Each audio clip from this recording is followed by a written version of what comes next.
My name is Lorna Donlan, and I trained originally a long time ago as a tapestry weaver. And tapestry weaving is quite a peculiar discipline in that it's a very old technique and it cannot be mechanised. So the only way that you can create a traditional tapestry is using yarns, different coloured yarns, and wooden bobbins and your hands. And that's something I really like about it. And tapestry is a narrative art. So traditionally tapestries would contain a story. And there's a whole language there. There's a lot of symbols used, motifs.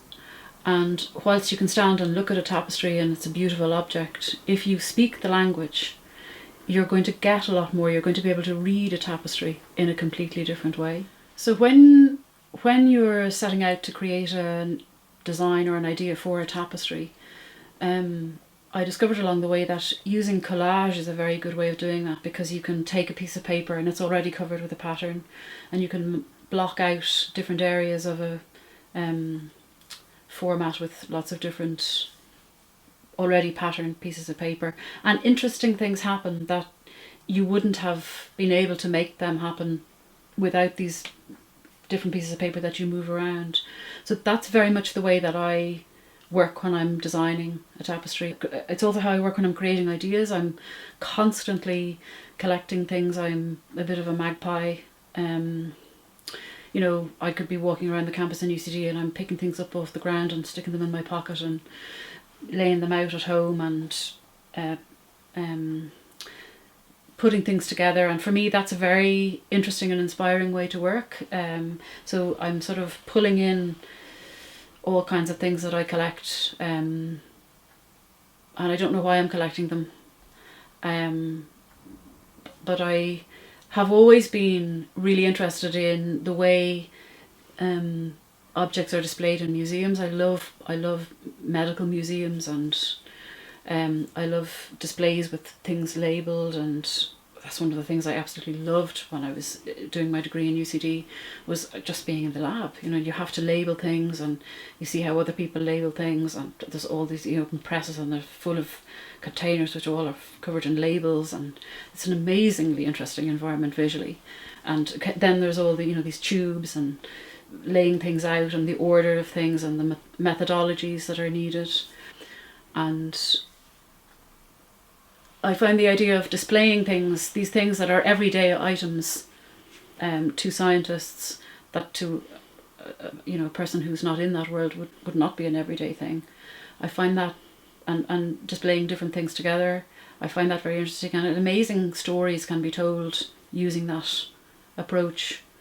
I have recently graduated from UCD with a degree in cell and molecular biology, and it's been absolutely fascinating for me to discover how biological systems work and how cells as the building block of life work. And it is really, without sounding kind of flaky, it is absolutely awesome how cells work and how cells then work together in tissue, and how actually miraculous it is. This traditional thing of the baby is born, everything is okay. It is actually incredible that this can happen, and it's really exciting for me to have the opportunity now, and it's actually a huge honour. I feel like it's a huge honour to have this opportunity now to be artist in residence in the Conway Institute and interact and work and talk with the research and scientists there who are working to understand what happens when things don't work, and to stand in that space where they're trying to understand what's happening in a world that is on a completely different scale, where everything is absolutely so small that you can't even see it, and finding all kinds of interesting ways to make this world visible, make this world readable. It's very similar in a way, you know, there's all these techniques and languages and images and vocabulary that when you know the language and speak the language, you can see things in images that somebody who doesn't have that knowledge can't see. I've also had a little bit of experience of working as a healthcare assistant in a hospital with patients who are amazingly resilient, who are possibly coming to the ends of their lives because the disease that they've been living with can't be treated anymore. I'm really looking forward to, hopefully with some small sense of an understanding of the language spoken by the scientists and researchers there, and some sense of the research and the process that they're going through, that I'll be able to respond in some way and craft some sort of body of work that will represent their world through one person's eyes, and hopefully that might actually help even one other person to see and understand the work that they're doing. So I'm really excited about it.